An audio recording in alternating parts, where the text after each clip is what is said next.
السلام علیکم ورحمۃ اللہ وبرکاتہ۔ سوال ہے کہ اگر کوئی شخص خواب میں پردہ دیکھتا ہے کہ گھر کے دروازے پر پردہ لگا ہوا ہے تو اس کی تعبیر یہ ہوگی کہ وہ صاحب خواب دیکھنے والا پریشان ہوگا، لیکن وہ پریشانی وقتی طور پہ ہوگی، آخر میں اس کو سکون ہوگا، یعنی خوشی حاصل ہوگی۔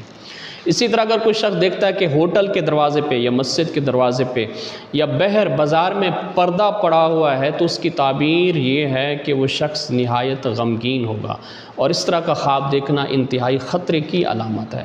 اگر کوئی دیکھتا ہے کہ خواب میں پردہ اس کا ضائع ہو گیا ہے، گھر کا پردہ ضائع ہو گیا ہے، تو اس کی تعبیر یہ ہے کہ صاحب خواب خوشی پائے گا اور غم سے نجات پائے گا۔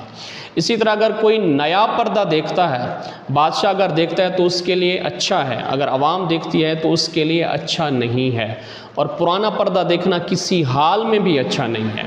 اور آخر میں گزارش ہے کہ ہمارا چینل سبسکرائب کر دیں، گھنٹی کا بٹن دبائیں۔ شکریہ۔